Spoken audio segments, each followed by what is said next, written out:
Welcome to Van Lathan's The Red Pill, where we give you the brutal reality of truth. Today's episode was a very important one for me.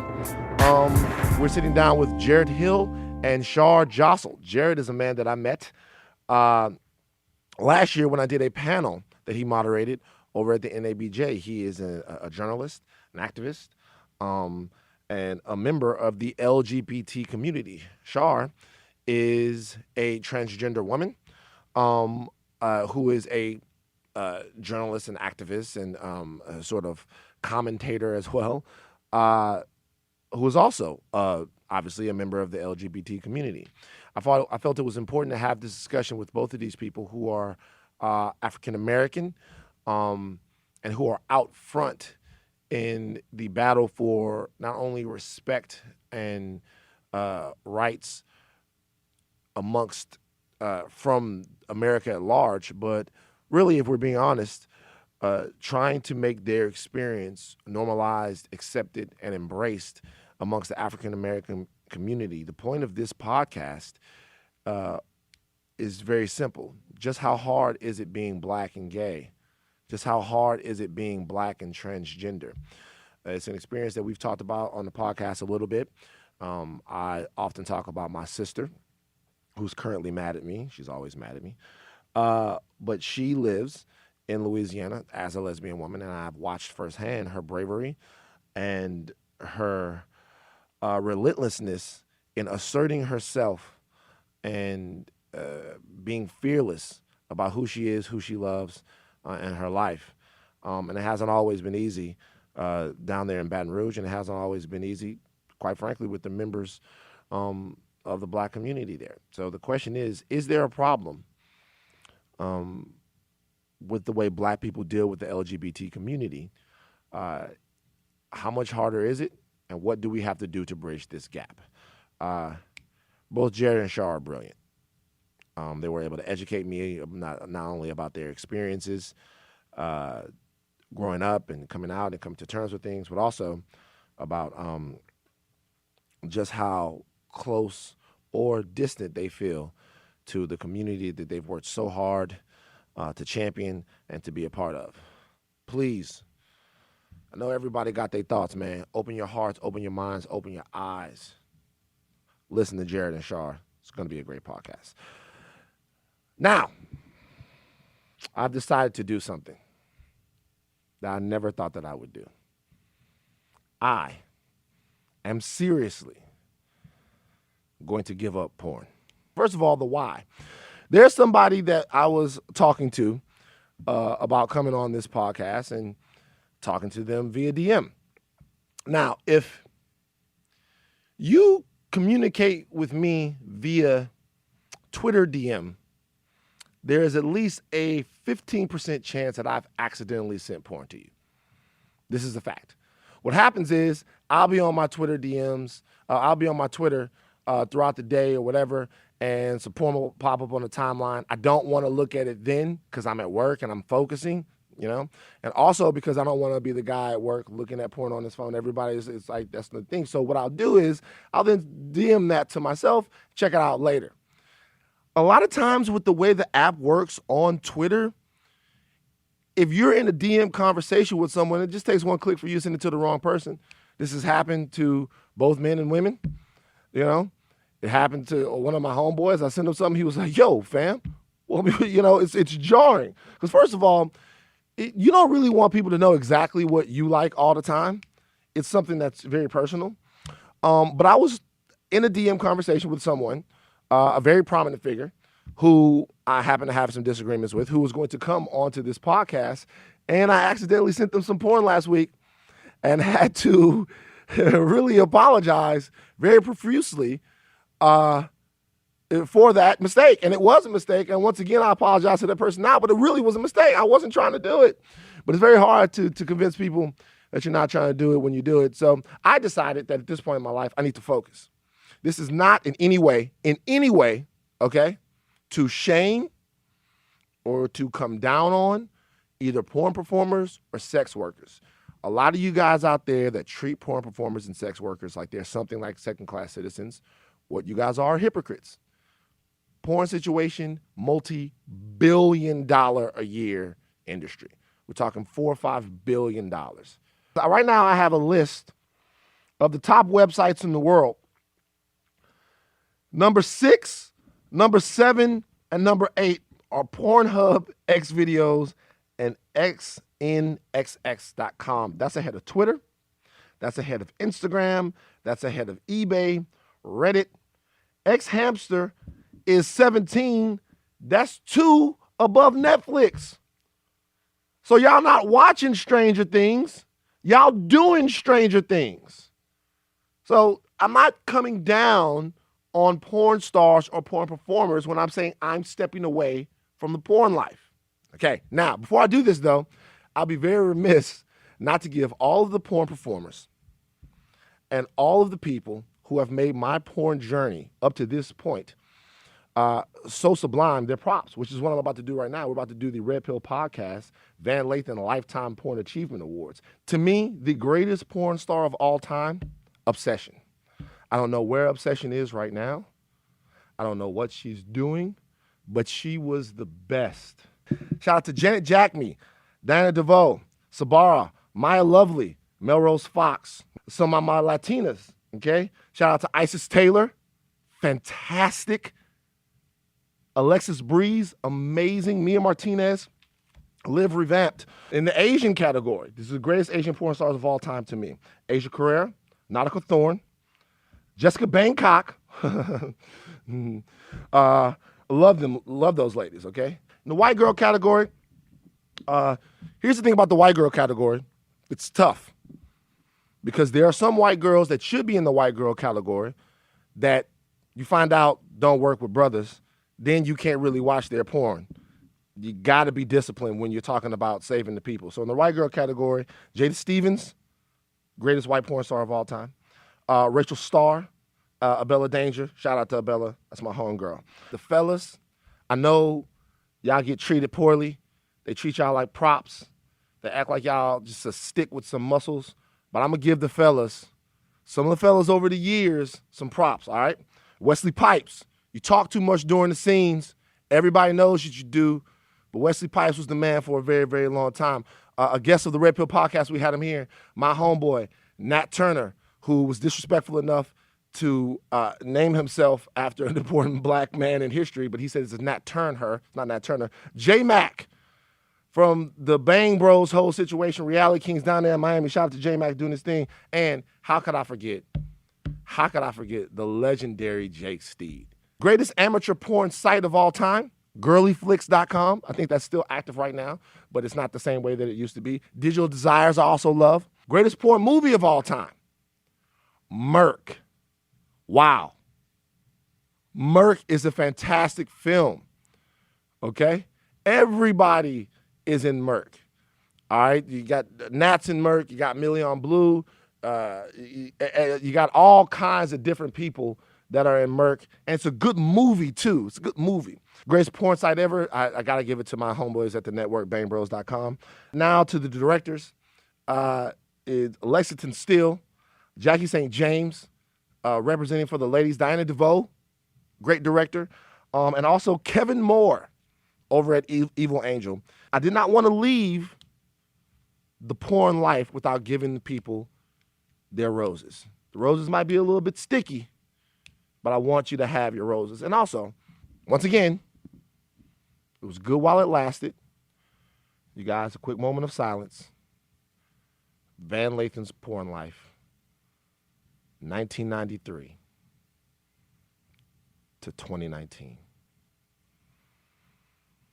If Boys to Men were here right now, they would sing, "It's so hard to say goodbye yesterday." I'm not deleting the shit I already have. I'm not gonna get any new shit. Fuck it. The new shit, it took me a long time to get to the point that I'm at. All right, so just no new porn, okay? I'm not gonna watch the old stuff as much. I'm gonna do my fucking best. You know what? Bye. How y'all doing, man? Good. Oh, great. Yeah. You know what we do here at the Red Pill? Have you guys ever listened to the podcast before? I've listened to like clips of it all the time. Right. Same. Who claps for us before the podcast? Do you know? Shar knows the answer to that. Shar and Jarrett, do you guys know who clapped for us? The white people clap for us. White people clap for Shar and Jarrett. Shout out to the white people. Thank you, white people. Thank you. Black person, don't feel obligated. Yeah. Sister, you don't have to clap. Yeah, you did. She was like, and I didn't. Red Pill, you guys made it. Why don't you introduce yourselves to my podcast listening audience before we get started? My name is Shar Jossell. Do I say what I do and stuff, or? Man, whatever you want to say. Oh, okay. Well, okay. I'm Shar Jossell. I'm a freelance entertainment reporter.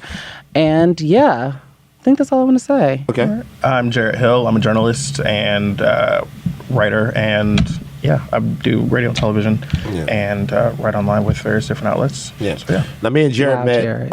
almost a year ago. Yeah. I did a panel discussion. Yes, you did our Black Men in Media panel for the National Association of Black Journalists of Los Angeles, where I'm the vice president. Yeah. We had you on our panel. It was me, it was Karamo, Lil Rel. Yes. And what's the other brother from Extra or Scott. ET? He's from Access. Scott Oh, my bad. Evans. How dare you? His name My is bad. Scott Evans. Yeah. Fantastic panel. Yeah, it was really good. It was really amazing. Informative. I was in attendance. Yeah, remember I met you there? Yes. Yeah. We all talked.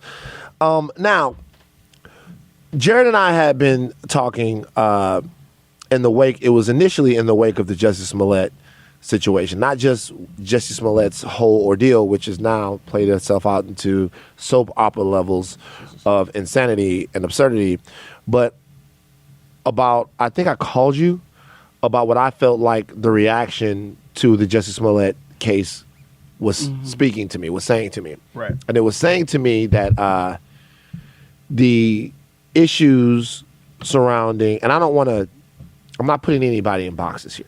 Sure. When Jarrett and I were having this conversation, I was having this conversation just to call him and get an understanding of, as a black man in society, what it's meant for you to feel safe and empowered with also being a gay man. Yeah.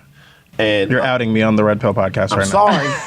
now. How dare you? Was that not what we This took a turn really quickly. do we need to call your parents real quick? I mean, Jesus. No, but seriously, when we were having the conversation, it was about the fact that I thought initially even a lot of the backlash that we saw was because people did not feel a certain oneness with Jussie as in the community because he was gay. Yeah. And we talked about having a discussion where we brought people from the LGBT community in, and we just talked to them, our community that also overlaps with the LGBT community, and we just spoke with them. Black straight folks, black gay folks, and like kind of have some kind of synergy there. Yeah. What is the thing? Right. Like why and how we move past whatever the thing is. Yeah. And we just beginning to have a dialogue, and this podcast is sort of that coming to fruition. Now, Shar, we had met at the NABJ panel that you spoke NABJ at. panel, and you represent once again, not to put people in boxes, but a sort of a different part of the community. Yes. And why don't you tell people? I'm a trans woman. Okay. I'm black and trans, so yeah. He didn't want to out you like he did me. Yeah, right? My right. bad, bro. Listen. Like, my bad, man. I got you. So, I mean, let's start it off this. Before we even get into this grand discussion of all of these sort of really high concept things, let's just talk about each one of you guys, your experiences with, like, sort of growing up and dealing with this, and maybe just weave a narrative for people that they can kind of understand you a little bit better. Sure. Yeah. It's interesting because you said our community, talking about black folks, because I always introduce myself as being a black man, a gay man, and a black gay man, because I feel like those are distinct, different things. Word. And so, like, for myself, I knew that the first time I ever liked a boy was I was 6 years old in first grade. I was on the playground, and Craig Hurst was across the playground, and he had Remember the name? I do. Okay. I remember Craig Hurst and Erica Swetland, and they were like this cute little white people couple. And sorry, white people. All right. And I remember thinking that he was pretty, and I wanted to be his friend. And as an adult, we call that attraction, right? But like back then, I didn't get that.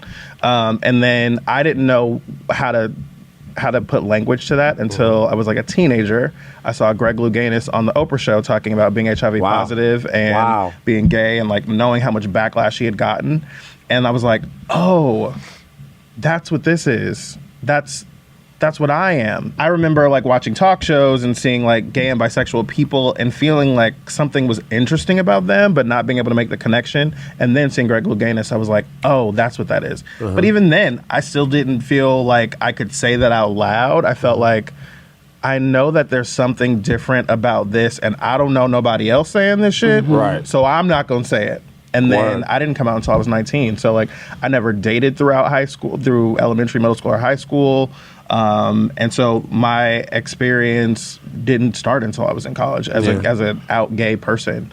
The first time I went out to a gay bar with a friend who kind of convinced me to go, I walked in and like the first person I saw was someone I had a crush on in middle school. And I thought he was straight. And I was like, what are you doing here? And he was there with like a good friend of mine. And I was like, I felt immediately outed the moment I walked in the door. Wow. So that didn't, when you saw him, that didn't make you feel any sense of relief? I was so confused because I'd always known that he was straight in my mind. Yeah. And he's like there with his shirt off dancing, you know, how the gays do it. And I was just like, how do the gays do it? We don't know. Oh, I mean, you're like, if gays are in the club and they have the right body, they're half naked, half naked, sweating with their shirt around their waist or whatever. Yeah. And so I was just like, I was so jarred by that. Like, you walk in to a gay bar, you're not out, you're trying to be inconspicuous, and literally the first person you see is someone that you've known since middle school. I was really jarred by that. So that was kind of the beginning for me. Shar? Well, for me, I want to start this off by emphasizing that sexuality and gender expression are two totally different things. Not that anyone has conflated them here. Really sure, no. But for me, I, much like Jarrett, I didn't have language, and this is why representation is important, because I initially came out as gay when I was maybe 15, 14, but I literally came out because I felt like everybody was telling me that's what I was, and I reached a point, I've always been hyper feminine. It was never any type of like, you know, like in comparison to like Caitlyn Jenner, I wasn't competing in decathlons. I wasn't on the football team. Like my presentation was never anything of that hyper masculine road. So most of my life I've been, especially in my teenage years, I've been presenting at least non-binary. And so for me, I did not have the language. I came out as gay when I was 15 because that is what everybody told me that I was. And it was not until my early 20s when I first came across and had the pleasure of meeting Janet Mock that I saw, okay, this aligns more with what I feel. And I know that prior to meeting her, prior to crossing paths with her, one of my, I guess, fears was how I'd be viewed as a trans woman, because up until that point, the only examples I'd seen of trans women had been like punchlines in the media or, you know, these salacious topics on Maury and Jerry Springer and things like that. Right. And I knew that I wanted to lead a professional, fulfilling life, you know, both on the professional and the personal side. I knew that I didn't want to be viewed as some type of, I guess like in the 90s and early 2000s, a lot of trans women in particular were viewed as like sideshows, freak shows. But those were the trans women that oftentimes you could tell that they were trans. You know, there were certain defining like secondary characteristics that a lot of people look at on a lot of women and even men and decide like, wait a minute, something's different about that one type thing. So like I said, it wasn't until I had seen Janet in my early 20s that I was like, okay, this is it. Right. Like literally just seeing her example and seeing her move throughout the world, I was like, okay, this is why, as you say, representation is so important. It is. Both of you guys just spoke about that, by the way. Both of you guys just spoke about how important it was for you to see someone, I guess, sort of living a lifestyle that you could, living a life that you could identify with. Sure. And that was something that helped you sort of access that same thing. Being Black and in those spaces, do you feel like, I mean, obviously at a point there were less examples that were being embraced, right? Like, obviously. So now that, first of all, talk about that. Talk about specifically your experiences being black. Yeah. Because what I can tell you is like just from being my sister's a lesbian, and so from having been around her, especially in Baton Rouge, I know that there are a whole different other set of issues that go along with that. And oftentimes, as a community, we're either embarrassed or ashamed to discuss these things because we feel like they said something bad about us, or we're just embarrassed about them in particular. Sure. So you said Greg Louganis, you said Janet Mock. Was there any point in your community, is someone that you could touch or could be tethered to that you ever felt like you could identify with until you saw those people? Like in my actual world. Yeah. There were other, because like people would call me names, they'd call me a faggot, they'd call me all these different things in school, but like I didn't identify with it, and I was always really resistant to that. Right. But there were other students in school who were gay or like presented like something's different here. And like also like I think there's something about us that's similar, but I couldn't name it. Yeah. And then I remember like always actually kind of feeling like the opposite magnet kind of thing, like not wanting to get too close to them. Yeah. Because because you didn't want people to think that about you. I think subconsciously, yes. Right. I didn't have that like consciously like, ooh, stay away from Steven or ooh, stay away from Jay. You know what I mean? It was more like, no. Yeah. And then like my junior year was the first time I'd really even interacted with the guy I'm talking about in high school. And I was like, we hung out and like, so gay. We were a part of like a dance team that was doing a rally. First of all, man, watch it. Tread lightly. Wow. I hear you, white people. Okay. No, but yeah, but like it was like we had like a rally or something, like a homecoming rally or some shit. And so, and like that was like the first time we'd interacted, but like we were never really close. And so it was always like someone like in the periphery that was never close. But like I grew up super Christian. So like I was in church. I was in my uncle's church when I was born, right? So like I stayed in church all throughout my life. And so I had always heard these messages about God hating gay people. You know, God didn't make you that way. You weren't born that way. I had heard all of those messages. And then when I came out, my parents were saying to me, like, you need to pray, you need to be delivered, you need to go to church, you need to, you need to change that. And like the real problem for me was like, I also believed that. So my parents weren't saying something to me that I was like super resistant to. Like, I hated that part of myself as much as they did. Damn. And so I like very quickly like started to spiral into depression where I would be at work. I was a barista at Starbucks, and like I would be doing my job and like, working with people. And then like I would go on a 15-minute break and go sit in my car.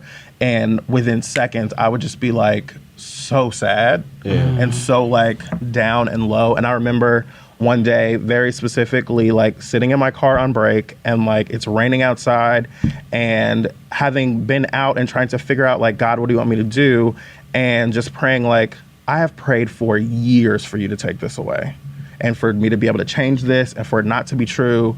And nothing has happened. So I'm giving that up. If you don't want me to be gay, it's obviously something that you're going to have to do, God. So I'm going to let that go. I'm not going to like worry myself about this all day, every day. And if you would have it to be changed, then I trust that you'll change it. At what point in your life are you having this conversation with 19. Damn. I'd come out in November to my mom, and this was like spring, summer of the following year. And so I was just like, I was overwhelmed with it. And like there was like, you'll hear a song and like the lyrics will be like, will resonate with you and it'll make you start crying. And you're like, why am I crying? Like, that kind of thing. And it was like, oh, because I feel this. And that song for me was from this movie called Camp. It's called Here's Where I Stand. And she's saying like, this, here's who I am. Like, love me, but don't tell me who I have to be. Right. And yeah, that was the moment for me that I was just like, I can't do this anymore. Shar. My experiences are a little similar to yours, but also very different because I too was raised in the church, like from inception. But my parents have this running joke that I've always been headstrong. I've always known what I wanted, when I wanted it, and how I wanted it to be done. And so I really wasn't, like within my Black experience, because I'm even HBCU alum. Same. Which and one? Langston University. Clark, Atlanta. Really? And Southern, okay. Yeah, a real school. And so, are we doing this? Are we doing this hierarchy thing now? After, a week after homecoming? Like, Right? How dare you? Right after homecoming, we're supposed to be unified right now. And so my experience was just a lot of policing, but people couldn't stifle what I knew to be true. My father, primarily, some of my uncles, there'd be things that I was like kind of like pushed into sports and things, but it wasn't a general interest. Like I wasn't interested in necessarily feminine things, but I was more so artsy. I liked playing the viola. I had been in choir my whole life. I liked martial arts, for example. But it was, like I said, my experience within growing up in my identity and being Black at the same time is just a lot of policing. Why are you walking like that? Why are you talking like that? But crazy as it may sound, none of that really stuck on me. Like it never really stuck on me. It just was like, even I can remember being like 8 and being like, okay, girl, like this is what, I mean, not as confident as I am now, but just kind of like, this is just what it is. Like I don't fit in any other box. My peers didn't make it any more comfortable. Right. Most of my friends, matter of fact, all of my friends growing up were girls. I was the only one that was not a cis woman, in the group, a cis girl, in the group.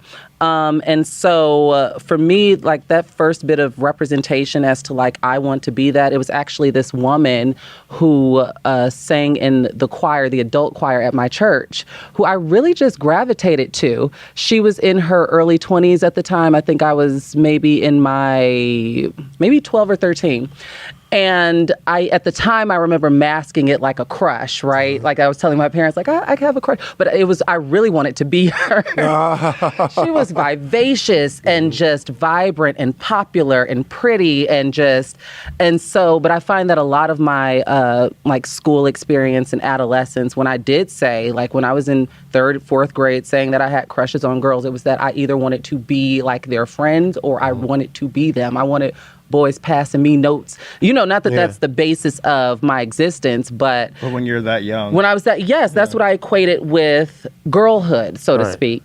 And so, it certainly was not easy navigating the intersections of being non-binary at the time and Black. Right. But I mean, I forged forward, even at an HBCU when I was an undergrad and having people constantly police, even faculty and staff constantly try to... without a doubt.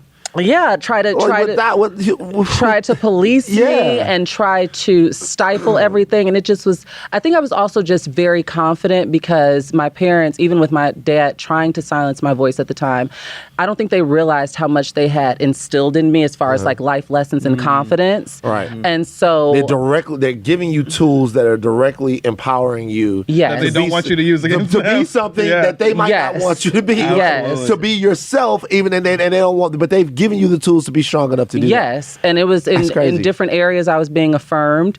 So while I was being met with resistance, I still had enough of my like internal compass to still, for the most part, steer myself. I mean, with the guidance and help of certain adults in my life, but to steer myself, because even at 15, when I mentioned earlier that I had come out, like you said, Jarrett, that when you were 19, like it took you a while, right, to get on the flow versus me. I was like instantly like sexually active. Like I was not resisting. Okay. I was the person that you would have resisted. Okay. Subconsciously. Yeah. Because there were people that I went to school with who now I'm friends with, who they were like, Shar, I just couldn't. Now, can I ask you a question? Was there a part of you that once you decided to come out and once you decided to, that you were so sort of out there and open with it because it was almost like a fuck you to people that might have? Yes. That certainly fueled it. Like, when I was in college, I worked in cosmetics. That's my background. So I worked at Sephora, I worked at Macy's, and so I did see the glow. I did all different experimental things with makeup and hair and fragrance. It's just things that I naturally like. Yeah. And so that did couple, especially when I was in, because my alma mater is in Oklahoma.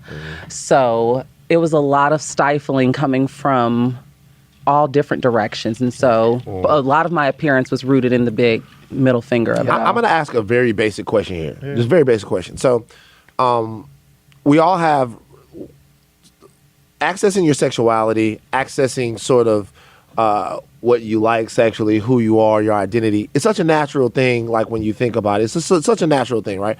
I don't remember a time where there was an epiphany that I had that I like girls. I just remember going, yo, her, I mean, very, very early on. And I just remember as a kid that being celebrated, right? From my dad. My dad looks at me like, oh, look at that boy. I just like look at him. Or if I see an older woman and he's managed. Look at that boy. Like, man, he love. Yeah, like he managed. He love women. What is it like to be having all of those natural feelings that are inside of you and things that I'm expressing, they're being coaxed out of me, and having to hide, suppress, and bury them? So we talked about growing up super Christian, and like after I came out, I went away to college, and then I came back for like that first time you come home, like for Christmas, like or whatever. Thanksgiving or Christmas. Okay, Christmas. And I was at church, and the pastor was preaching, and he said, "Single mothers, don't let your boys grow up to be punks and sissies." The pastor said this? The pastor said this in the pulpit during a sermon. And I remember I used to work in AV at the church before I left, so I was like in the AV booth, like looking down on the sermon, and I was just like, what? Damn. And I remember thinking like, oh, that's the hate speech that I used to hear on the playground. Like, I know that's not God. That has more to do with in a home, and a house is supposed to be filled with love, right? Yeah. Where you're supposed to be safe, exactly. Where you're supposed to be protected, in a place where it's supposed to be filled with love. Exactly. And I remember thinking like, those are the words that I heard on the playground when people were like pointing at me, laughing at me, or like ostracizing me, and like those are the words that made me not say something. Right? That made me not talk to a boy that I thought was attractive or whatever. That made me not feel comfortable in whatever I was trying to figure out in myself until I was like 19 years old. Right? And so like we know, like when I was 6 years old looking at Craig and Erica were boyfriend and girlfriend in first grade. You know what I mean? Yeah. But like basically that means they was sharing graham crackers. Exactly. And maybe holding hands. Maybe holding hands at recess. Although I will say this, down in Baton Rouge, by the time we got to like the 5th grade, it was getting a little bit more advanced. Well, right. Fifth grade. Oh yeah, well that hide and go get it action. Oh, okay. Oh, y'all know that hide and go get it action. Austin knows what he's talking about. Yeah. Right. But but I'm 6 years by the old. way, I don't want to act like here on the Red Pill podcast that we're endorsing children doing these types of things. Just want to be clear for the sponsors that we did them. So get out my fucking Instagram comments with all of this shit, man. Sometimes shit happens. Like chill. Van, anyway, you feel attacked right now. I know. By the comments that haven't been made yet. The comments haven't been made, but I know that they're coming. But you can feel them too. I feel them. Did you hear Van talk about kids should be having sex in 5th grade? That's not what I said. That's not what he said. What I said was we played inappropriate games. Yes. Which is common amongst kids. Right. I played inappropriate games, but I also would not like to be canceled because of them. Thank you. Yes. So we're clear. But yes, but like those, like I heard in the church that day, like things that made me be quiet, right? That like passively told me like whatever you're thinking, feeling, questioning, asking yourself about, like don't say that shit out because loud. that's how we learn, right? We learn by the environment. The environment teaches us, right? There are all kinds of cues. They don't teach you through words. They teach you through emotion. Yeah. And that's kind of what you were feeling. Right. And so like I always wonder how my romantic development was stunted by not being able to have a boyfriend or a girlfriend in elementary school or middle school or high school and even the first year of college. Right? Like I was never comfortable enough. Like I didn't even like do anything sexual with a guy until I was like 18.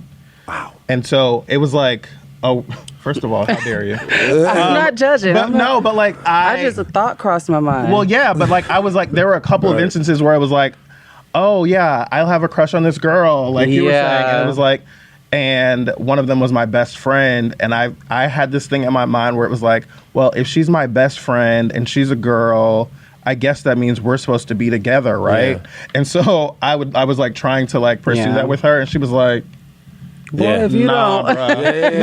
She was like, that's real cute, but no. Right. And I'm like, really great. But I was like devastated. Right. I remember like NSYNC was hot shit then. And they had a song called Selfish. Okay. And I played that CD on my anti-skip CD player for 12 hours straight, just nonstop. Listen, my little lime green Sony, Discman. And like, I was just like, oh my God, I'm devastated. Like, she won't be with me. And wow, you had, like, you did not, was there a legitimate emotional sense of rejection that you had? Oh my God, yeah. Yeah. And I remember saying to myself before, like, I'm clear that I might be gay, but if it works out with her, maybe I'm not.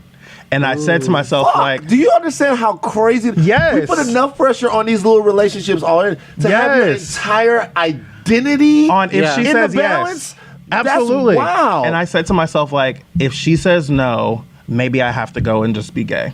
You know, it's funny that you say that, because when I was in 8th grade, I had a girlfriend. Oh. And I had a girlfriend for that exact same reason. I've always been a rational person. And I was like, okay, let me weigh this out, right? Yeah. I was like, let me try, and see. And we were literally girlfriends. We were literally like girlfriend. And it was 8th grade, so not much was going on. And then literally the following year, my freshman year of high school, is when I was like, look, this is what time it is. Right. But it's interesting that when you were talking about the sermon that you heard when you went back to church, and how, like, I know this is often discussed about how, like, LGBT issues are, like, put on a pedestal when it comes to church, because, like, you never heard the pastor say, like, single mothers, don't let your sons grow up to be a deadbeat dad, like things like that. So it's all these messages that we hear growing up, even though I didn't hear it from church. I heard it from the neighborhood. Right. I don't think I ever heard an anti. I had big ears, and I just heard Lathan. Like, I was like big ears jokes. Yeah, in the neighborhood. Yeah. So, okay, so you guys, you're dealing with all of this stuff when you're growing up.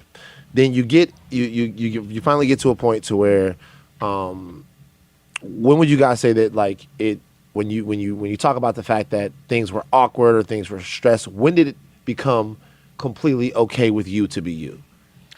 At what point, like not that you're doing it, but begrudgingly, but at what point in your life do you go, I'm me, this is me, and now we're okay? So my first 2 years were in community college, and I moved away to Clark, Atlanta my junior year. And so that last year of community college transitioning to going to a 4-year was when I'd come out. And I remember after I came out to my mom, I was like, there ain't fuck nobody that could find out that I would care. Right. Like the pastor who said that, like nobody could find out and I would care. And that so was like, what you're saying is, like, you being okay with it coincided with you moving to Atlanta. Well, his mom. No. I see what you almost did there. And I almost went down that path with you, too. It was almost that.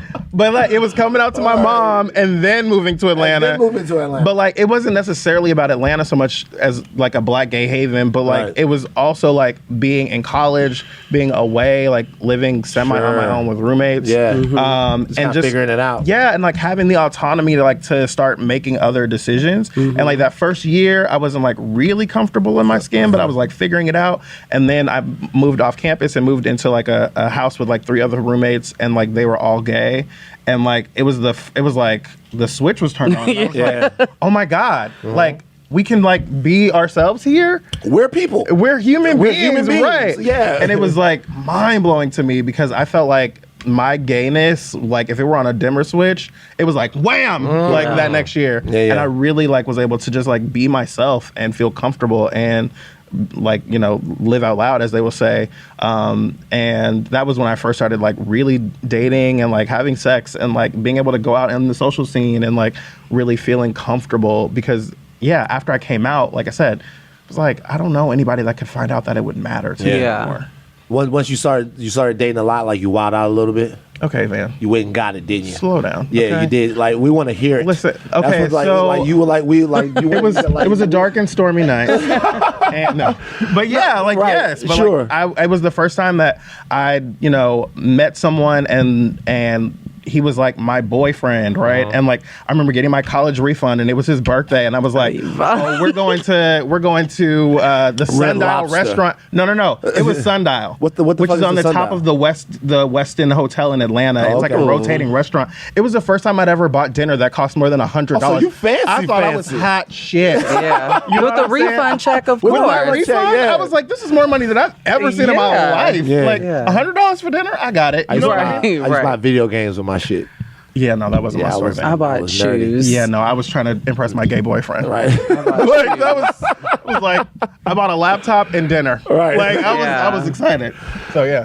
So what about you, Shar? What was the I The forgot. question was, at what point are you like just that? Okay. But you seem like, to be honest with you, that you didn't give a fuck from the beginning, really. Well, for me, I mean, I did have boyfriends in high school. I Yeah. did, but interesting enough, we never went to the same school.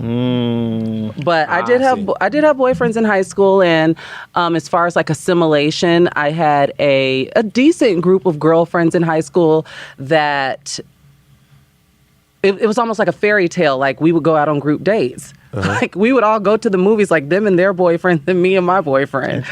And this was in particular senior year because I broke up with my boyfriend because I knew I was going to college, and it's a different time. Because I want college boy. Yeah. Wow. I was 18 and I broke up with him. I mean, I wasn't into long distance relationships or even trying to keep that up. I even knew that at 18. Like, well, the end of the road has hit, and so. For me, I want to say that's when I had stepped into myself, but I had to come out twice technically because I came out once as gay at 15, but the more I was exposed to different media, the more I read and taking women's studies classes and learning about Miss Major and Laverne Cox and Janet Mock and just seeing all this representation, Isis King, everybody's all over media right around the time that I am around 19. And so I had to come out again, and I wrote an email to my parents, and because I'm one of three, so I let my sisters, it's three girls, let my sisters proofread it, and I sent it to my parents. And Was that your was way of coming out to them too? Yes, because no. I had told my sisters, Okay. and I was like, "Look, girls, this is what," and they were on board because they really did not know anything other than their non-binary older sibling, and so my parents, when I came out as trans and told them, what time it was going to be, my dad did not believe me. He was resistant. It took him about a year or so to get on board. He wasn't like an asshole to me. It wasn't like he shut me out or stopped, supporting me financially or whatever. Or disowned you or anything. Yeah, like that. I didn't have to deal with any of that. I had tons of peers and classmates, like when I was in high school in particular. We'd have like these little LGBT meetings, and that was really my first front row seat to, oh, my grandma went through my room and read my diary, and now I'm living on so-and-so's couch. Like she Word. kicked me out. These were like 15, 16-year-olds, and I was like, what? Because that wasn't my world. Even being black and trans, I realized the specific pair of shoes that I've been given as far as having a supportive family, because I do have a supportive family unit. And so even with my mom, I emailed her, and I remember she came home, and I was like, did she get it? Like, she's cooking dinner and stuff. And she did not respond until the next morning. So I woke up to an email, and she was just basically, even she had a lot of questions. That was it, like a lot of questions. And I will say, with specifically with trans members of the community or trans Americans, trans people, there are more questions. Like there are questions that because every story about how you kind of came to that conclusion about your identity and who you are is vastly different, right? Even how you choose to present. Even how you choose to present, it's all so different that there are a lot of questions. And sometimes, I'll be honest, as a, what am I? I'm a cis. You're a straight cis. I'm a cis straight man. Yes. So I mean, from what we know, I don't right, know. right, right. If you want to break it down in academic terms, you are a cis straight cisgender man. heterosexual male. Cisgender heterosexual man. Yes. So as that, sometimes you don't know what questions it's appropriate to ask. Sure. Yeah. You know what I mean? Like, and that doesn't. I'm not saying that that's a huge. I feel burdened by that. Yeah. But in like, for better understanding or even sort of a kinship, and sometimes these guys are white, and I allow them. Said that W real hard. They're white. These guys are White. white.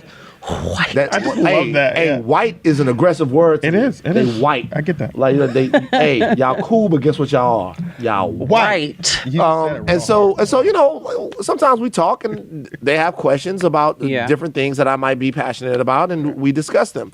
How do you have those conversations, specifically, like as a trans woman? How do you have those conversations with people like myself? Are we allowed to? Is there a point that the questions become intrusive and disrespectful? Yes, there is a line. Okay, talk a little bit about that line, and talk a little bit about how we are to better understand the experience. So for me, at this point in my life, as a 31-year-old fully formed woman, I find it gets a bit annoying, right? Because everybody who does not understand certain things regarding transness expects you to be a teacher, which I used to did not have an issue with. But the older that I get, the more I'm like, look, we walk around with these devices in our pockets and purses, and we can Google everything else. At this point in 2019, there's tons of examples, representation. Like literally, I feel like anything that you would like to know regarding transness, unless it's specific to me, you can literally find within the first page of the Google search. Right. You just got to read. Right. And I don't feel that it is my job. I know that, there's still some trans men and women out there who have no issue, educating, so to speak, but it can get exhausting because I'm not an alien, right? Yeah. So, but it can get exhausting, and I think it's all within the approach of the question and how the question is framed. Okay. Because I can typically tell by tone where the direction's going to go. Sure. And where they're coming from.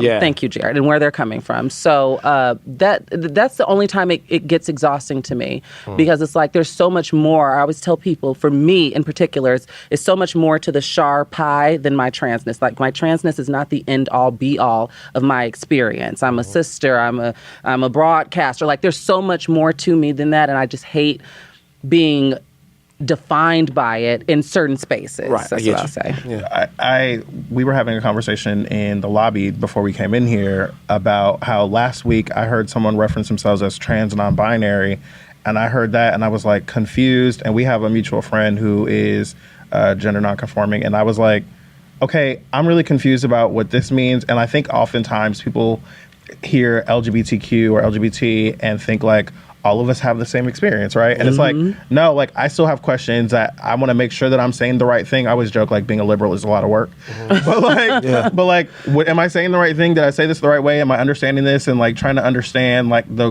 best language to use and even I don't have, even me as a member of the trans community, I'm still learning, especially when it comes to non-binary and the they, them pronoun. And, there's been a lot of hubbub about, it was trans women of color who were on the front lines of the gay rights movement, but the T is the only letter in the acronym that has nothing to do with sexuality. So it confuses a lot of, like the T is literally based in gender. Right. That's it. Right. And the L, the G, and the B are literally sexualities. And so it further complicates the conversation for a lot of people because they're like, okay, I don't. But I always say, and I have this conversation more with like white people about blackness.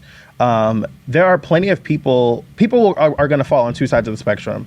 There are going to be black people who are like happy to answer your question and be like, what is the question that you have for me about blackness? Right. And then there are the black people who are going to be like, I am not your Google. It's not my job. And the same thing happens with LGBTQ people. And I think both of those people are right. Both of those people's feelings are valid about like, I shouldn't have to like expose my trauma for your understanding, or I shouldn't have to like dig through my experience to help you get it. Right. But then there's also people who are like, I would rather you ask me a stupid question or, or be a little bit vulnerable and ask me a difficult question and me give you the right answer as opposed to you getting the wrong one.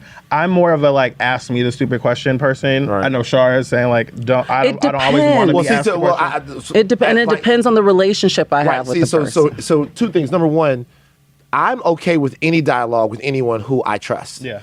Like if I have one thought in my mind that you fucking trying to play me, we done. And now we're at odds. Yeah. Even when I say trust, I mean trust that you're even just a decent person. You can have all kinds of problematic views, but if you're coming at me and you're not trying to sun me or you're not trying to put a nigga back in his place, then we can have a conversation, okay? That's cool. I think in these situations, the reason why I would ask is because, I'll give you an example. a couple of years ago when the bathroom bill was a big deal, right? Carolina. Exactly. I'm having a conversation with a friend of mine. This friend is a little slower to, good man, but a little slower to sort of be on the right side of that. Okay. Having some reservations about it, a guy from back home. I'm doing my best to explain why trans people pose no threat to his daughter going to the bathroom. And I'm doing my best, which is a wild thing to have to explain to someone. And I realized two things in the conversation. One, whereas my common sense can explain that, I don't know enough about the experience to even be able to translate to somebody who has that, right? Who has those terrible notions in their head. Sure. I don't even know enough about when and how you identified, like what, because they'll throw all of these things out there. And you can't answer them. And I can't answer the questions. To me, I would like to know as much as possible on a human level so that maybe if I'm in a room that you're not in, that I can speak for you or speak with you. I will say, when we had you on the panel, it was the first time I'd had like conversation with you, and it was right after the big Kanye moment. Yeah. Happened here at Tim Z. Oh, and, like, God, yeah. Yeah. It was literally like not even a month. It was within weeks. Yeah. Yeah. By the way, Tethered. yay, it's me and your anniversary next week. I still think 1 year, babe. I still think he's a tethered. I have a theory. Oh, If it okay. was at a different day, Yeah. that's a different show. But I remember you being on the panel, and just the way that you like framed a question or like contextualized a statement, it said to me like, oh, this is a safe person to have this conversation with. Right? Oh, I see. And so like the way that if a white person walks up to you and asks you like some question about blackness, like you can tell by like the way that they pose their question, whether or not this is about to be some bullshit. Yeah. Right. No, that's what I'm saying. Yeah, of And so course. it's the same kind of thing, and I can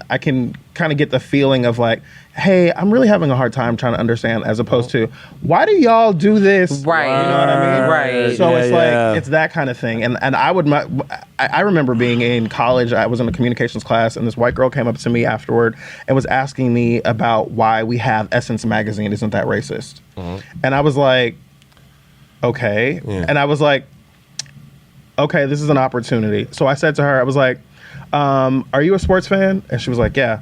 And I was like, so if you want to know what happened in the game this afternoon and you're watching the news at 6 o'clock, you get that last segment at the end of the show and they talk about sports, right? And she was like, yeah. But I was like, but what if you like really wanted some like in-depth conversation about sports and like what happened in the game, the highlights, conversation around it, what would you do? She was like, oh, I like watch ESPN. I was Right. like, You're not going to Poor Good thing, you got it. Housekeeping. and I said like that applies everywhere, Poor right? thing, you got it. Right. Yeah. I was like, Essence magazine is because like we don't see ourselves reflected in all these other things. I was like, and I think Jennifer Hudson had just been like on the cover of like Vogue or something, and she was like the first black woman since creation. And I was like, how many covers have they done of that magazine? And, Yeah. like, we're just now getting a black Even woman with there? photographers.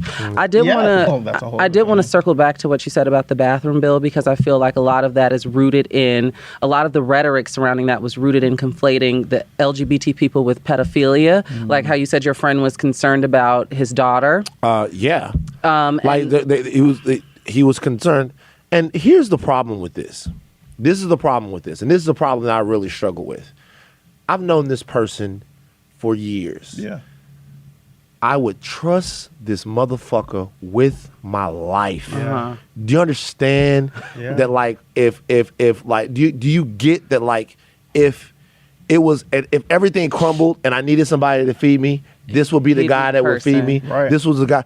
But everything in my being tells me that this is a good person because he is a good man. Yeah. But the reality is, and the frustrating part of that is, I want him to be good in all aspects. When people say, "Oh, we disagree on this and stuff like that," cool, but I want you to agree with me on this. Yeah. Yeah. And so sometimes I feel frustrated that I can't impart on him what he needs to hear to be Yeah. able to be like, my G, come on, man.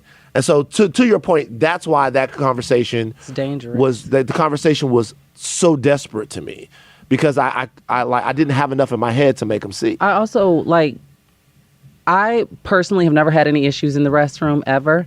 And that's why I stress to people who say they've never met a trans person. Chances are, statistically, you just didn't know because you were looking for, like what I mentioned at the beginning of this episode, like certain secondary characteristics, physical characteristics that you've been conditioned to associate with trans people.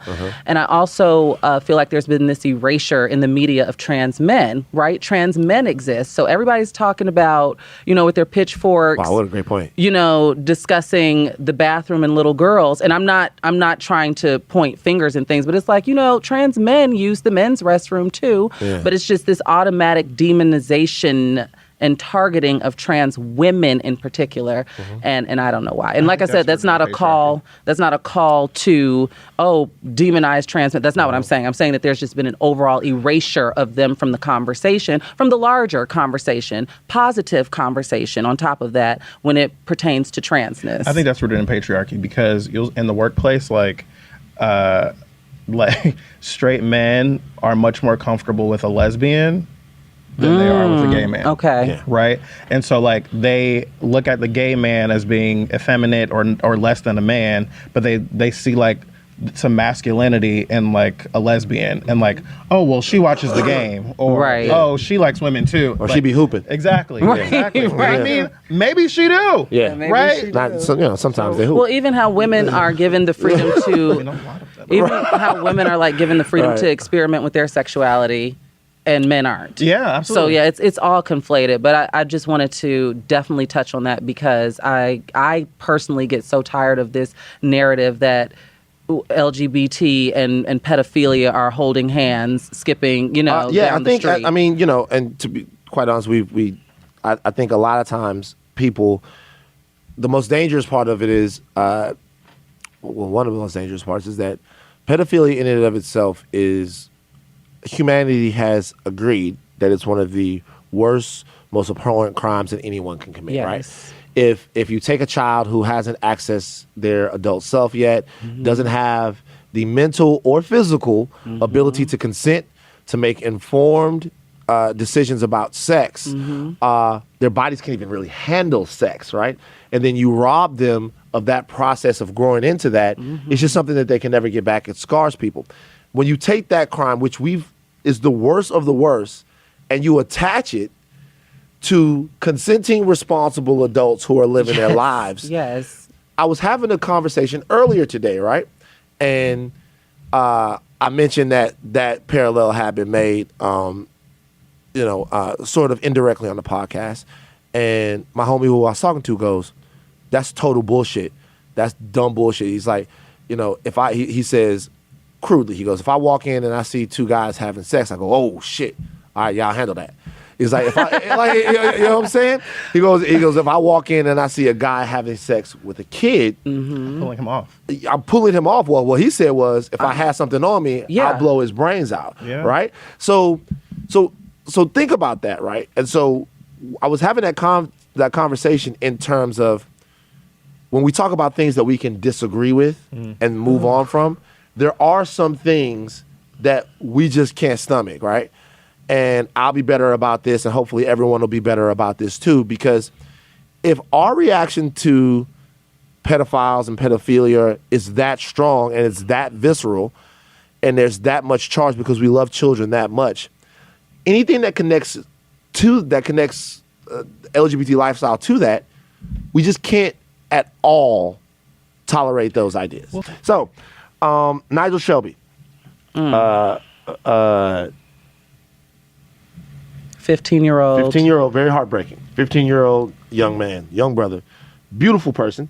And I'm not saying he's beautiful because I knew Nigel Shelby. I'm saying he's beautiful because whenever you see him in any picture, he's smiling and it looks like he's having a great time. Took his life as we're recording this podcast would have been within the last week. April 18th, I believe. Yeah. So within the last week, he decided that he could no longer be on Earth because of the feedback he was getting from his community, the hate and the bullying he was getting from his community because of who he was. Now, this is a young brother. Okay, this is a young black man. I don't want to make any sort of. I don't know what the makeup of his community is. I don't know what it looked like around there. Huntsville, Alabama. Right. So I don't want to conjecture that. But what I will say is, when I look at situations like that and I see situations like that, it to me, and I'm from outside of you guys' experience, it's very difficult to wrap my mind around someone who at 15 just decided that life was too hard. And life was too hard for a very specific reason. Sure. When you, Jarrett, first read about Nigel, what did you think? If I'm just being fully honest, I've done everything I can to avoid that story, to not read it. I saw the headline from Out, and it was a very detailed headline, and I was like, not going to read that. In the last year or two, I've started really policing what I allow myself to see because it's too traumatic. That started for me after Philando Castile, when I watched that video. Of his daughter. Yeah, that was a lot. When I heard the little girl say, like, hold the mom's hand and, like, it's okay, mommy, I'm right here with you. Yeah. I've never been able to forget that. Yeah. And, like, I sat and, like, wept reading that story and being a part of, like, the conversation online. And so currently, like, there are stories that I just, depending on the day that it happens, I can't engage it. When the Jussie Smollett story happened back before it was controversial, I was, like, devastated that day and, like, talked to so many of my Black gay friends that I know because, like, I've gotten death threats in my email. You know what I mean? Like, I've had, when I travel, I don't put my name on a hotel room. I don't, you know what I mean? Like, all that kind of stuff because, like, safety is a concern. And, like, I'm a 6'3" man. You know what I mean? Like, and all of the shit that comes along with that image, right? But, like, I saw the Nigel Shelby story and, like, it knocked a pause in me, as my dad would say. And I was like, I can't read the story. Because I know what it's like to be 15 years old and being called names. Yeah. And to think, like, it might be a lot easier if I wasn't here. And, like, I've never, like, attempted suicide, but I've definitely laid in bed thinking, like, it'd be so much easier if I didn't have to deal with this. Damn. If I wasn't here. So, yeah, full disclosure, I have not read the details of that story because it's too hard. Wow, I'm sorry that brought it up then. No. I mean, it's a part of this job, right? But, like, but it's a part of the experience. And, like, I see that story and I refuse to read it. What? Oh, I'm sorry, Shar, you were saying? Oh, I was just saying that I have read the story. Yeah. When I first saw it, I saw it via, like, a Facebook snapshot. Sure. And I almost thought it was a hoax at first because I was Googling and I didn't see anything. I'm like, where's the story to accompany this snap thing? And it's been extremely jarring for sure, because much like you, I filter what I read, especially as a Black trans woman, right? Because Black trans women statistically face the most violence out of the LGBT umbrella. There was just 2 times a month or something. Yeah, like there was just Malaysia Booker, who was assaulted in Oak Cliff in Dallas, Texas, and thank God she lived to tell her story off of a traffic incident. Like, she hit someone's car and he just went ballistic. Her in the street. Yeah, when they found out she was trans, they went even harder. I didn't even hear anything about that. See, and it took for it's on video. I had to stay away from the video. I didn't watch the video either. I had to stay away from it. It took for Black women, cis Black women in the neighborhood to come rescue her and take her to the hospital. Like, they're kicking her head and everything off of her hitting someone's car. So I filtered through a lot of things, but Nigel's story just really, like I said, it was jarring. It tugged at my heart. I just watched a video this morning, actually, an interview with his mom, because his funeral is this upcoming weekend. And they interviewed his mom. NBC did. This is where I watched the video. And it just is so sad to think about. She details their last conversation, how she went to work. He was still in bed, was supposed to go to school. She got back home. He was still in bed. And that's when she found him. So they don't detail the ways in which it happened. But it even caught her as a surprise, because their last conversation, she said, was just fine. She didn't. And he had been dealing with depression on top of his identity and being in Huntsville. And his mom, from what I see and the clips that they showed and from what she said, she was affirming for him. Like, she was a very positive place for him. But it was the community and the school and We don't know if it was coming from faculty and staff and the student body, like what I dealt with. Yeah. And so the story is just a constant reminder as to why a lot of LGBT people hold even casual homophobia and casual transphobia. We hold that to the fire because the stories like Nigel's are becoming all too common, and these are the results of certain rhetoric, the results of certain jokes, the results of certain things that certain people have the privilege of just sweeping under the rug because it has nothing to do with them. And it's like intersectionality does exist. So when people pit race against, sexuality or gender identity, it's like Black trans people exist, Black gay people exist, Black lesbians exist. And I think the more that we ignore that as a society, the more stories we're going to get like this, because people are refusing to address, like I said, even their most casual of homophobia and transphobia. Do you guys feel in any way betrayed by the Black community? I hear some. Plenty of days. Yeah. Plenty of, I mean, not every day, not all the time. I'm not speaking for the Black community as a whole. What I'm saying is we seem to sometimes, we rally around each other in other instances, and do you guys feel like we don't rally around each other? All the time. Absolutely. Especially when it comes to Black trans women. That's been something that I've been grappling with within the past, maybe 4 years of my life, how I have, every time there has been something that's happened, like a Sandra Bland, a Rakia Boyd, a Philando Castile, a lot of Black LGBT people are on the front lines of a lot of these movements. Even Black Lives Matter was started by 3 Black queer women. Yep. And so it hurts. It stings a little bit when correct me if I'm wrong, I think there was a Sandra Bland video that surfaced where she was being homophobic. So it rubs a little salt in the wound. And then it also can be infuriating when people, I feel like this is a larger conversation, right? I feel like this is in particular to Black men.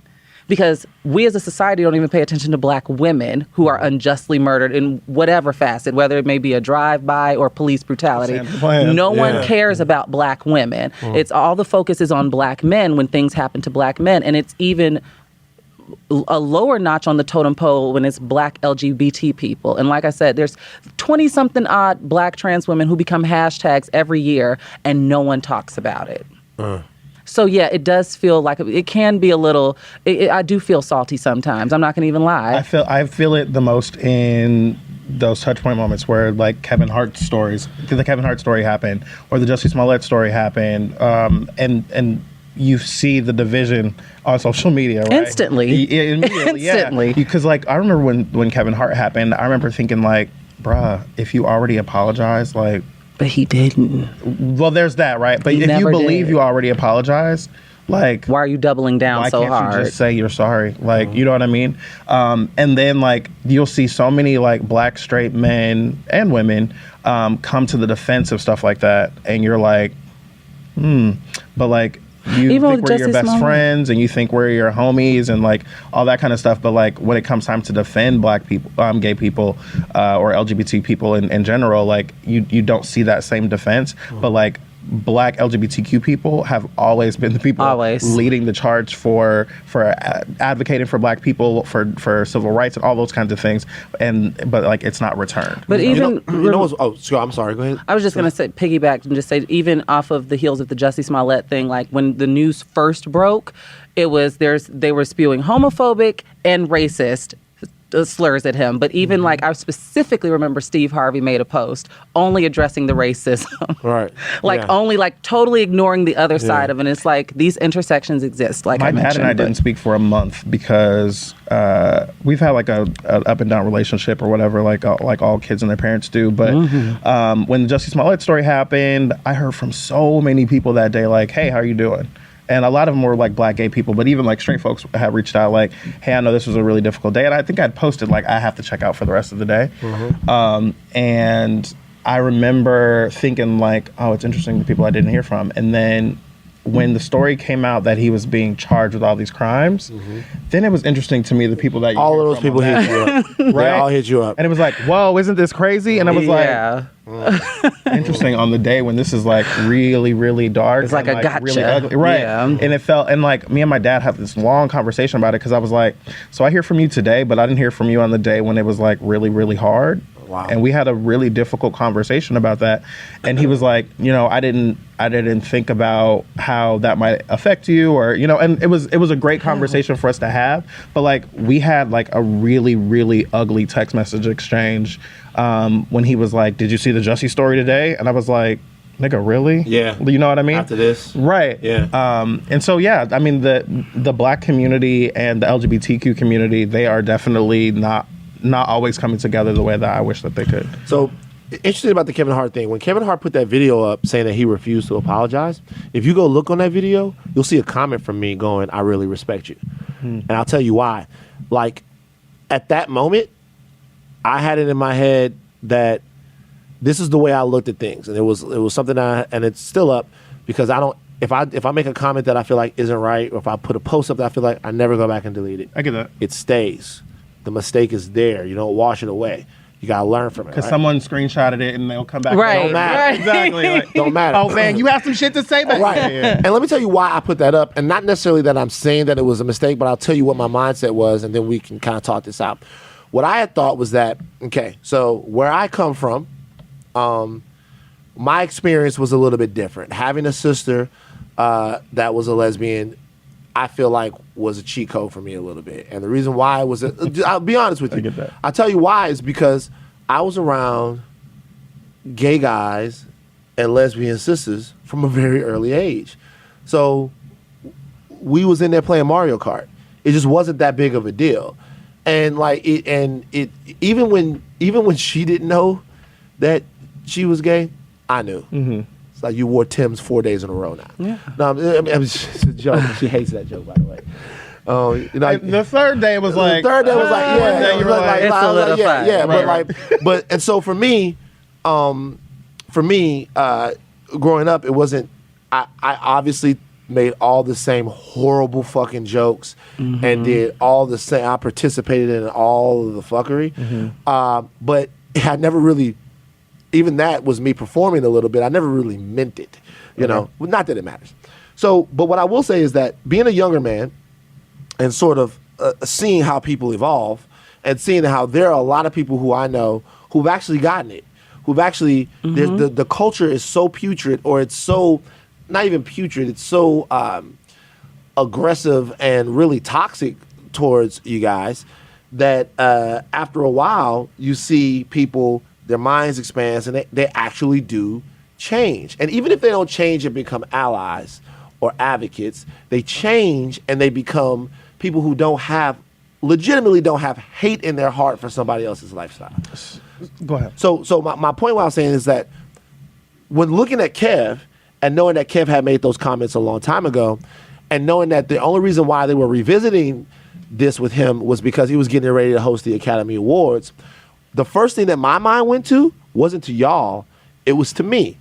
As a black man, I started to say, yo, every time they have the opportunity to subjugate us and put us up in front of on display, and make us say sorry and make us walk with our tail between our legs, they always do that. So if Kevin Hart doesn't want to apologize to a bunch of, right now I'm thinking white. If Kevin Hart doesn't want to apologize to a bunch of white people, the Academy, so that he can host the Academy Awards, you know what? Fuck them. How many times do we have to say that we're sorry? We all know that Kevin Hart is a good guy. We all know that Kevin Hart I don't know is that. it. Well, this is how I'm feeling now. Okay. Like, and even then, it's weird to me because I do think that Kevin Hart is a good guy, but I just think that sometimes we have problems understanding just how much, just how our prejudice and the things that are inside of us, how it affects somebody else's life, right? When Kev said that it wasn't his dream to be an ally of the LGBT community, that was the first time that I was like, whoa. So, okay. You know what I mean? So, but I say all that to say this, though. I say all that to say, what has to happen for me, us, as black men, in that situation, not to feel like the LGBT community is, because I felt assailed at that point. Like I was identifying with Kev, to be honest with you. Why? Why is there a divide? Like, a part of it is that sometimes black men have got fucked up by so many different people. We sometimes feel like the LGBT community is against us too when we're doing the best that we can. So you mentioned being younger and like how performative some of like anti-gay stuff was for you, and like you didn't really believe it, but like you would say it. I remember when I say I didn't believe it, I mean I've never in my life had an actual feeling of wanting to do harm or wanting to. Yeah. But how performative that was, right? And so like if everybody else say the F word, I'm gonna say it too. Right. Yeah. Exactly. And so when Kevin Hart came out and was like so resistant to apologizing and was resistant to the Academy, like that actually felt performative to me. And I saw that and I was like, but what are you not saying? What are you saying? And it really made me pause. And I was like, I felt like he was doing this performative, like toxic masculinity thing of like, I ain't got to do that shit. You know, fuck these white people, fuck those faggots. Like that's what it felt like to me. But like, I don't know Kevin Hart, but I don't think that he's like a wild homophobe. But I saw that video and I was like, I feel like he's doing this because he feels like he has to do this for black men. So then the Don Lemon statement came out about like, it's not my dream to be an ally to the LGBTQ community. And I was like, oh, maybe you are a homophobe. Yeah. Right? Because it was like the idea of there's one thing to like be an ally or to not be an ally, but there's another thing to like state that I don't want to be. Yeah. Is anybody who's not an ally an enemy? Not necessarily, right? Like depends on how you look at it. Because the same question, yeah. the same Depends on question how could you be look asked at of it. like there are people who are my friends and there are people who are not my friends, and then there are people who I don't fuck with. Right. Yeah. So like there's a distinction there. So for me, Kevin Hart was I was like, I don't think he's necessarily a homophobe. I just think that he doesn't want to have to, like, I think he's putting this on. Then it was like, it's not my dream to be an ally of the LGBTQ community. So it went to like the other extreme to me where I was like, oh, well, fuck him then. It's almost like those like certain celebrities who have said that I didn't sign up to be a role model, which of course you didn't, but the position that you're in, it would be nice, you know, that people have placed you on that pedestal. Yeah. With Kevin Hart, what I wanted to point out was he's not this movement of combing through tweets and old posts to rob people of opportunities is not specific to black men. Yeah. It's happened to everybody. Yeah. And none of us are perfect. All of us are problematic in one way or another. Who's to say that I won't sign a big deal tomorrow and then here they come for me? Yeah. But there were, the people who kicked that off were white gay people as far as combing through his tweets. You feel like there was any design on that? Like they like, you feel like that was as bad as the tweets were, as bad as the stand up was it a hit job in any way? I don't know. I can't say. I think it very well could be. And I mean, does it make a difference? When that story broke, when tweets are dug up, they're hardly ever genuinely like, oh, I came across this. Nine times out of 10, they are hit jobs. It had also been discussed in like other articles, you know what I mean? Right. Rolling Stone or Right. something like that. So it wasn't like it was like buried and hidden. And acknowledgments are not apologies. That I also want to put that. Indeed. He acknowledged it in the past, but he had never apologized for it. And Kevin has a lot of black LGBT fans, and I just don't think, like what you brought up earlier, between the black community and the LGBT community, that they should always be looked at as separate. That's why I keep emphasizing, not to say that they're the same or equal, because they're not, but that's why I keep emphasizing about intersectionality, because there are people within the communities who straddle both lines. And so I feel like we need to zoom out and look at the broader picture of the joke about bashing like a dollhouse upside his son's head. So to your question about like, does it matter if it was a hit job or not? It makes me think about the Bill Cosby situation, right? Like, there's all these people who have this idea that he was going to be buying that's over. NBC. Nah, he was on his last payment. He had put NBC on layaway. In 97, he was so glad that's and over. he was hoping Tyler Perry was going to come pay after the layaway. Right, exactly. So what came out of it was like way more important than like whatever the reason was. You know what I mean? And so when this happened with Kevin Hart, I was thinking to myself like, bruh, like no one handled this well. The Academy didn't handle it well. Nope. Like y'all should have known about this. You know what I mean? He didn't handle it well because he was so anti-apologizing, and then I don't want to be an prideful, ally thing. so and prideful. I was like, no matter how this shit started, like This was handled really shitty. Yeah. His team, PR, everybody It completely turned me off to Kevin Every Hart. interview he did just got worse and worse and worse. And like, I was one of the people who wasn't mad at like Ellen DeGeneres for doing an interview with him, even though a lot of black gay people were upset with him about that. Black LGBTQ people were. But I was like, I wasn't so mad about that. I felt like, whatever. But I just kept thinking to myself, like, you are digging yourself deeper and deeper and deeper, and I fuck with you less and less and less with every turn in the story. So, I mean, whether or not it was a hit job, he handled it so poorly that I felt like it was illuminating about who he was and how he would handle these kinds of situations. And I pray that his child is not gay. And where he stands, honestly, with him, like you said, being so adamant about I'm not interested or whatever in being an ally. It's kind of like, well, damn, Kevin, like, but I just was at the night school premiere. Can I get my time back? Well, you know what I mean, right? But also, like, and we talked about this with Nigel Shelby, like, that's why it's important that this kind of shit doesn't just get passed over, right? Yeah. Because there are little kids who hear that. And who are internalizing it.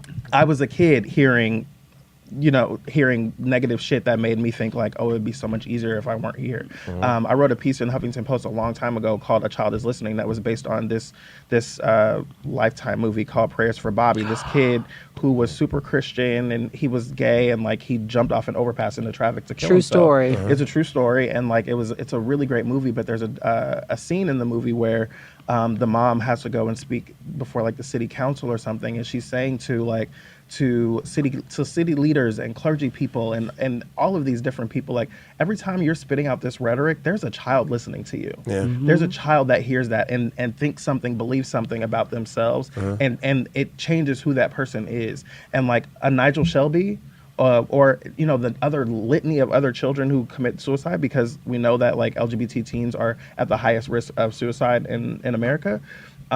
Every time we let shit like that pass, like there's a kid who sees it who thinks like, oh, maybe I am shitty. Maybe I do deserve to be beaten. Maybe I do deserve this bullying. Maybe I do deserve, whatever hate I receive, because maybe there is something wrong with me being gay. Maybe there is something wrong with me being trans. Maybe I am fucked up. Maybe God does hate me. You know what I mean? Yeah. And you hear that from the pulpit. You hear that from your parents. You get it from all over. You hear that from the president of the United States. You may hear it from teachers. Exactly. Like, you get it from all over. But I want to emphasize that I think it's safe to speak for both of us, that we're not policing comedy. It just depends on how. I'm going to come to that in a second. Okay. I think it just depends on how the joke is told. And we do need to acknowledge at the time that the joke was told, and I'm using air quotes for joke, was told, it was a different time. And so as society progresses and changes, you will be held to the carpet about certain things. And it's all about, like Jarrett mentioned, how you handle it. Because I believe that a lot of people's issue with Kevin was not the root of it, which was the joke. It was everything that came after it. Right. With him just being an ass. I get it.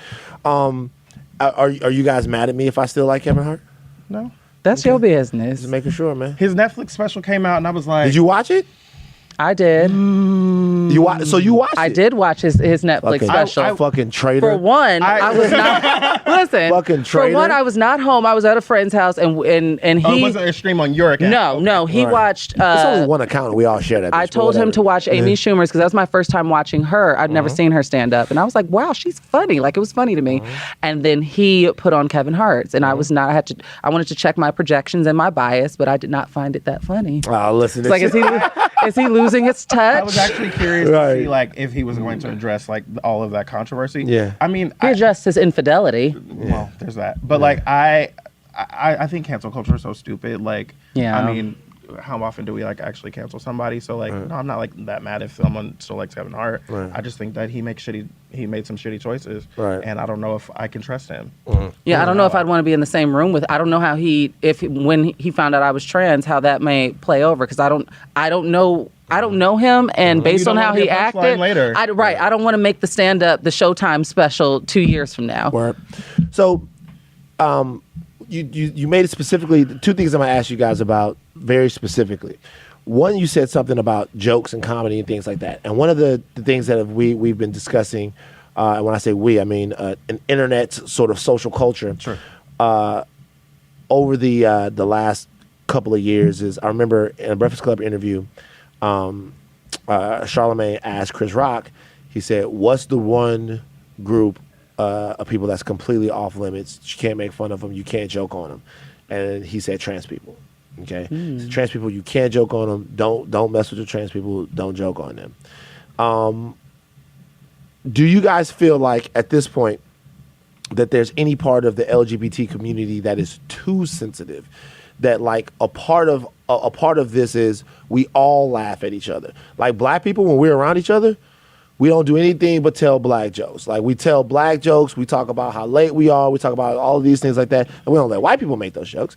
But we just fucking relax. John's like, but have a black wife. But John's like, I could tell half of the joke. But do you when people say you can't even joke, you have to walk on eggshells, you have to be so careful, they're going to make you lose your job, your livelihood, all of those things. Is any part of that criticism to you guys valid? Do you want to start? I'll say, I'll start for the trans tip. I'll say no, none of for all trans people. No. There you go. I'm just saying, that's how it happens. I'm saying as the trans girl this trans person on the panel. I think that no, like in particular as it pertains to trans people, we are on the margins of society, like literally. And so I think it all depends on how the joke is told. And I know that even within, when you break down the LGBT community, there are certain jokes that are for the kitchen table, right? Like what you mentioned, like the black jokes. There's certain jokes that are reserved for the kitchen table and others that we use out. Like there's jokes with some of my girlfriends who are trans that I wouldn't even say around Jarrett, right? And there's certain words that I wouldn't use the F word. Like there's just a line. There's still lines within the community as a whole. So I would encourage people, instead of grouping everyone together under that umbrella, because I mean we are together, but when it comes to comedy and certain topics, they are very specific and nuanced. Are you open to even being the butt of a joke as a trans woman? It literally depends on how the joke is told and the context in which it's told. Because most trans jokes are regarding transition, right? I don't find my transition, nothing about it is funny. If you misgender me, I'm not going to laugh at that. Like, so it's really, I don't want to say it's uncharted, like it shouldn't be crossed, but I'm just asking you legitimately how you feel. It depends on how creative you are. When you're in places, people say they're so sensitive, they just want to get you out of here. It's not sensitivity though. It's not sensitive. Even if you look back, and I hate to keep doing this, but even if you look back to like the minstrel show blackface era of things, right? Yeah. Do you think black people were being too sensitive when white people were painting their faces black and doing the jigaboo across the stage? No, it's not funny. It depends on, and even today we have white comedians and people who are not black who tell jokes about black people, and it's all in how it's done. It's all in how things are said. It's all in the delivery of the joke, and I think that determines your weight as a comedian. But I also think, with using that example of like the minstrel show and the blackface, like who was the audience they were trying to entertain as well? Like, you know what I mean? Like, I don't know that Kevin Hart is really trying to entertain gay people or LGBT he's not. people. You know what I mean? By the things that he said, like, it makes me feel like, I must not be a part of the audience that you're reaching out to. I think about interesting. So those, it's not so much the joke actually separates you and subtracts you from the crowd and makes absolutely, you. Wow. Yeah. I mean, I feel like when I do that like on a much lower sense when I'm watching a show and like I'm not entertained by it. I'm like, I must not be the audience for this. There's certain comedians I won't go see. Right. Like when I watch the VMAs now, I'm like, I'm less and less the audience for this show. Right. Yeah. But when Kevin Hart says some shit like that, I'm like, you must not really give a fuck about what I think. Or like, you know what I mean? And I mean, to be fair, maybe he doesn't. Everything has an audience. But I also forgot what I was going to say. Sweet. Because I had a really good point. Did I mess it up? You know, it's gonna come to you like when we on some completely different shit. Yeah. It's fine. No, but I guess what I was asking was, now I asked Shar, I'll ask you. You remember? Yes. That's what I'm talking about. That's all you gotta do. You gotta jog a little bit. I started to just keep talking because I do that on the radio sometimes. I do it too. But I just keep talking about trees, and I was like, or the Yankees or something, and then it'll apply. Right.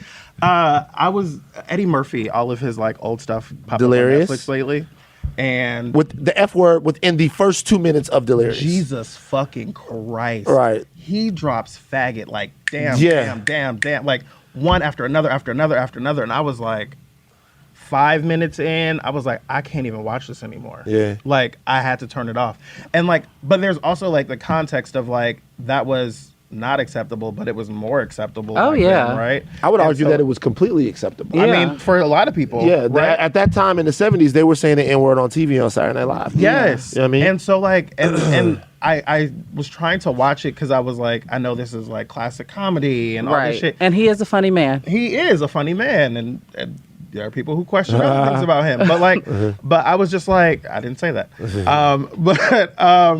But I just thought to myself, like, God damn, like I can't even really sit through this. Yeah. There's like Richard Pryor shit, right? That like in the time yeah. that like people were more okay with you saying that kind of shit, but it wouldn't play right now. I watched. I remember like when 30 Rock was on TV. I remember Love that watching it and show. loving it, and then like I recently went back and watched some episodes, and I was like, I don't know if 30 Rock would play on TV right now. Really? on That's NBC. the Liz Lemon show? Wow. Because they're I mean, like 30 Rock in The Office. I was having this conversation with a friend of mine. And I was like, I don't know if 30 Rock in The Office would land the same way. He was like, I think 30 Rock would land right now because 30 Rock is like making fun of itself, whereas The Office is like pointing a finger at an audience and like saying this is stupid. Yeah. And I think like, and not to get like political, but like I think like the Trump supporter of America would see The Office right now if it were on television and maybe feel offended, right? Because like there's a lot of racist shit in there, there's a lot of misogynistic shit in there, and so I say all that to say like I think a lot of it has to do with like the time that shit happens in and like who the audience is, because I don't think I am a part of Kevin Hart's audience. Which gay jokes are okay?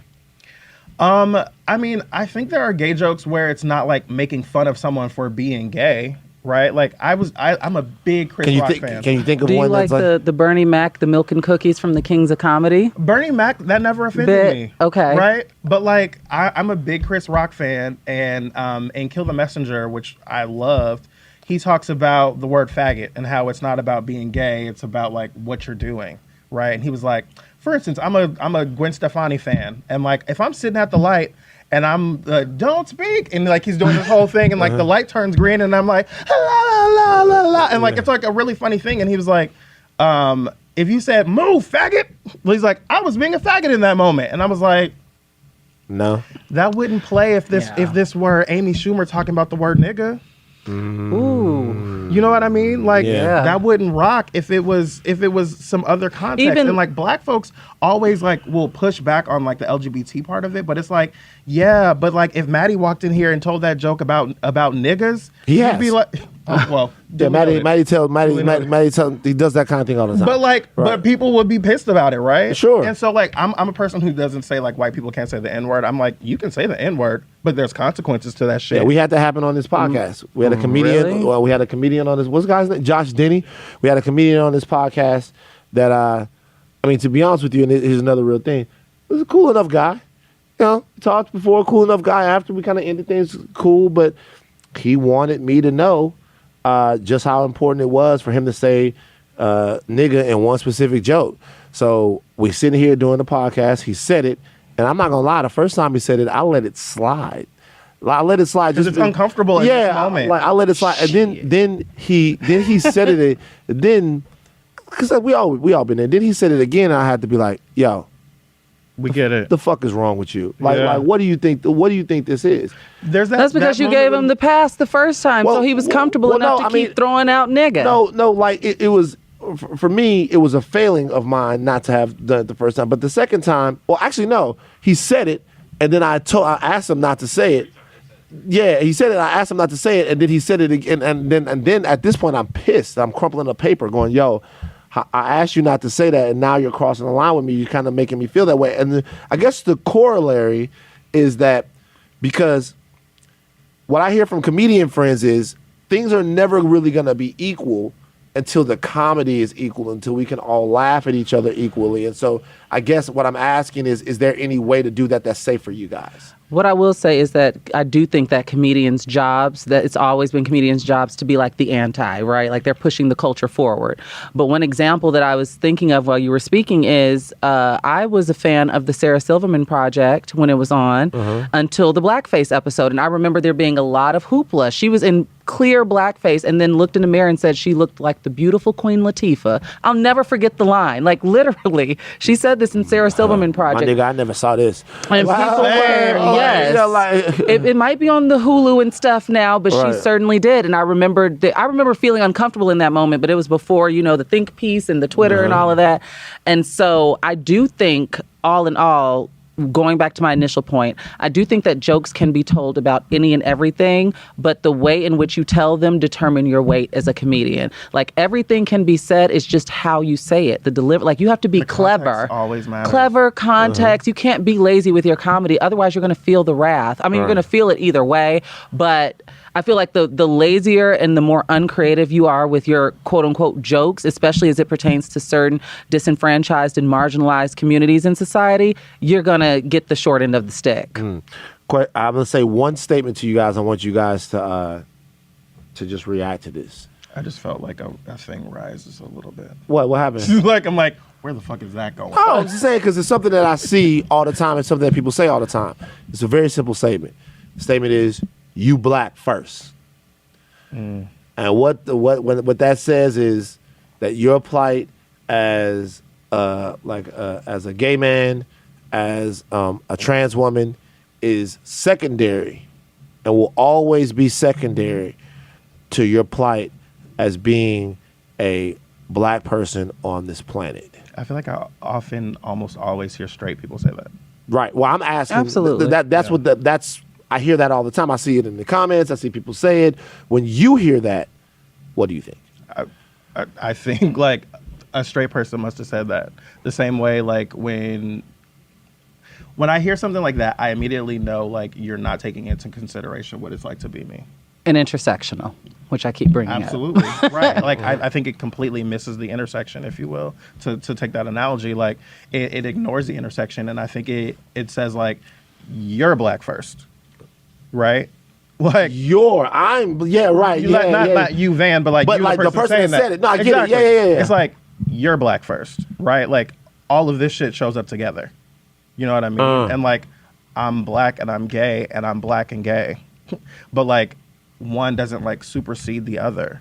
Yeah. I can't like delete one for the day, right? You know, like Wanda Sykes always talks about like I remember a joke of hers where she was talking about I wish I could like get rid of like part of being a woman. Like she said, I wish I could just detach my pussy for the day and just go for a run in the middle of the night. And I'm like, ooh, I'm running, but I don't have no pussy. You can't rape me. You know what I mean? Like, no, you can't detach those things, right? Like I'm always black and I'm always gay and I'm always like that same intersection of marginalization. So like as a black person, when I hear a straight black person say that to me, I'm like, you're either ignoring what my experience is, absolutely, or you're ignoring it actively, or you're just completely unaware. And there are, I do believe that in certain instances, there are certain hierarchies. Like I know when I step in a room, you see the blackness and the womanness before you see the transness typically. When you step in a room, you see the blackness and the manness typically before you see the gayness. But that one does not cancel out the other.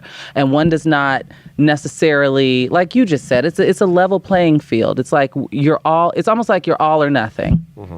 Yeah. Listen, here's the deal, man.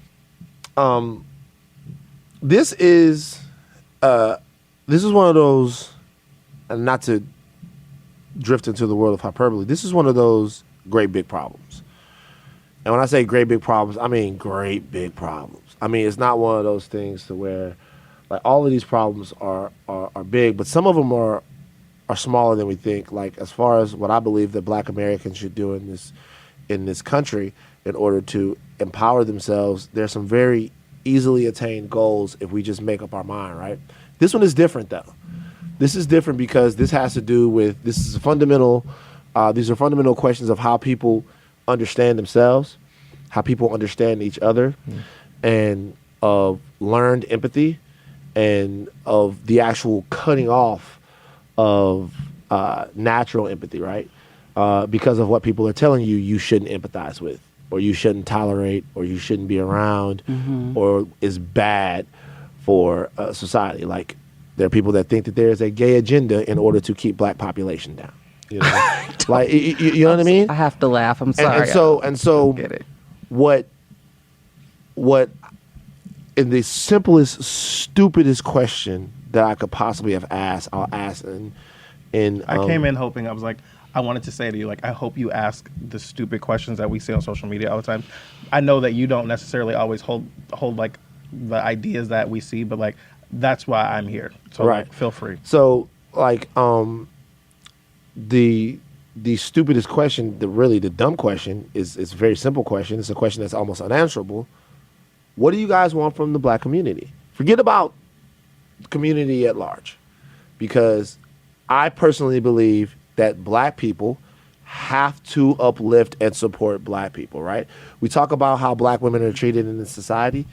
Well, the white man is going to treat the black woman in a certain way. I don't know how much we can control that, but what we can do is control the way we treat and uplift our black women and set very clear cultural and societal consequences for them doing the same, right? And because they're definitely going to do whatever they want to sisters if we do whatever we want to sisters. Like, definitely going to go. So what I'm asking is, what would you like to see? Like what are the biggest problems? What's lacking? What's the answer to us feeling like we're more, shout out to Jordan, tethered to one another? I would like to see all Black Lives Mattering. Not just the select few that, you know, we as a whole, I guess, deem to be worthy of acknowledging. I'd also like to see, I guess, just more inclusion and acknowledgement, because What does that look like to you? It looks like more allyship, meaning that, and I want to be careful with my wording here because it means freedom of ignorance as it pertains to LGBT issues. Because at this rate, I think it's safe to say, and correct me if I'm wrong, I think it's safe to say that every black person knows an LGBT person, a black LGBT person. Statistically, there. I mean, we all up in the hood. Come on now. And so I would just like to see more. I don't know. I can't even frame what that looks like for me. But my top three things, I guess, would be like I said, all Black Lives Mattering. I would love to see that phrase really being put to use and not just as it pertains to black men. And more inclusion and accessibility to the more disenfranchised people within the black community. Yeah, I would love to see black people not try to have like such an ownership over the idea of civil rights. Ooh, that's a good one. I think we as black people have like this ownership over the capital C and the capital R. And then whenever we hear the word civil rights, we think we're talking about the 60s. And I think that like civil rights are more than just like black issues, right? Like being gay and LGBTQ issues are like, those are civil rights issues. When we talk about education in America, those are civil rights issues, right? When we talk about all of these different things, and like I really, really wish that black people didn't have like this hierarchical idea of our civil rights are supersede everyone else's, because like the ways that we get free are when we are helping our Native American brothers and sisters to be free, our Hispanic and Latino brothers and sisters to be free, our Asian brothers and sisters to be free, and women and LGBTQ people. Like all of us are marginalized groups together, and like the hierarchy, I don't think it does anything to serve. Now you're going to trigger people with that statement. I know, and and even myself, I'm to a point now. Turned 39 last week, to where. When's your birthday? April 16th. April 18th. That's what the fuck I'm talking about. Wow. I'm to a point in my life where it's actually where I felt that way at one point, but the problems that exist in Black America don't seem to be dissipating, don't seem to be going away generation after generation. And well, so I start to think that, the only way for us to really get to where we want to go is to say, everybody else, we care about you, but the only people that we need to work for is one another. Am I wrong? I don't look at it that way. I do understand that like black issues are not all the same as being Asian or not all the same as being LGBTQ plus.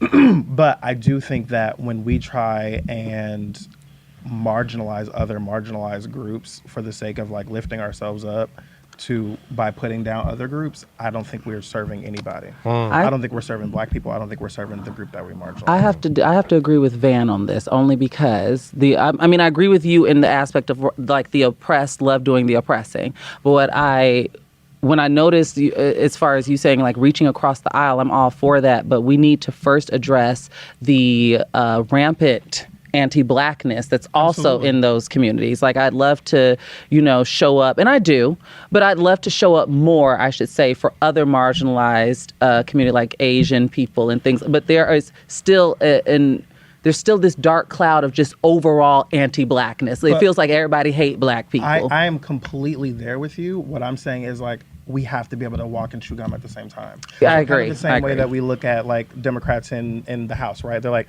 well, are you guys going to impeach or are you going to run for president? It's like, bitch, we asked y'all to run the economy, deal with infrastructure, have foreign policy. Like, there's a bunch of shit that y'all got to be able to do, right? Yeah. And like, we as marginalized people, and speaking about black people for sure, like, we got to be able to do more than just like fight our own fight. Like, we got to be able to work together. Right. We got to be able to like to coalesce around the issue. That is true. Because like when we're talking about race and racism in America and white supremacy, like white supremacy isn't only anti-blackness, right?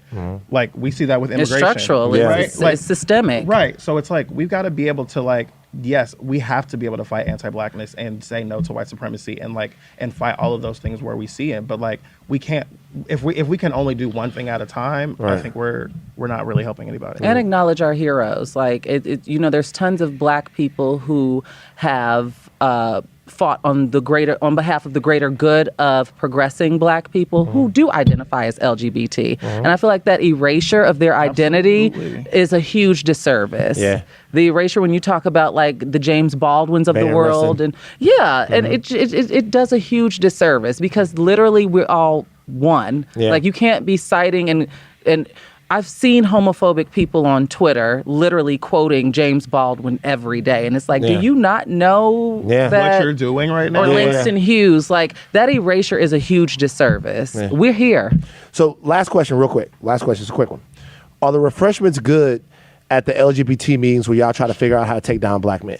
Pretty good. You guys eat and drink pretty good where y'all trying to figure out how to take down black men and fracture the black community? Ask Shar. I do a pretty damn good dinner party. What do y'all eat when y'all sitting around with the gay agenda trying to decide how to destroy the black community? It's always multi-course. Oh, really? It starts so it's multi. It's okay. It is. I'll forward you the newsletter from last week. All right, it's delicious. It's always multi-course. Right. It's always good wine. Great wine, I would imagine. Tea light candles. He has these great tea light candles when we come to our meetings. How many meetings do you have per month to take down the black community? I can't talk about that. Wow. Okay, we're gonna keep that on the list. We're gonna keep that down. Listen, you guys, we're done. I'm looking out in the audience here, and I guess this is the audience, and I'm looking at John, and John looks like he's very enlightened, man. This was a very necessary conversation. We out of here. I hope that everyone, just loves on each other. That's it. It's over. Real Pill Podcast is over. Before we leave, tell everybody where they can find you. Yes, I'm at Jarrett Hill. Jarrett is 2 R's and 2 T's. At Jarrett Hill on Twitter, Instagram, Facebook. Okay, Shar? And I'm at Shar Says So. That's Shar with an S, S-H-A-R. You got one of them sassy Says names. So, because what I say goes. And that is on. You can imagine what the Hotmail email address was like in 98. Like, you know what I mean? Like, and that's on everything, too. You can find me on Twitter, Instagram, and Facebook as Shar Says So. All right, we out. Shar Says So. All right, we out. Shar Says So. All right, we out. Shar Says So. All right, we out. Shar Says So. All right, we out. Shar Says So. All right, we out. Shar Says So. All right, we out. Shar Says So. All right, we out. Shar Says So. All right, we out. Shar Says So. All right, we out. Shar Says So. All right, we out.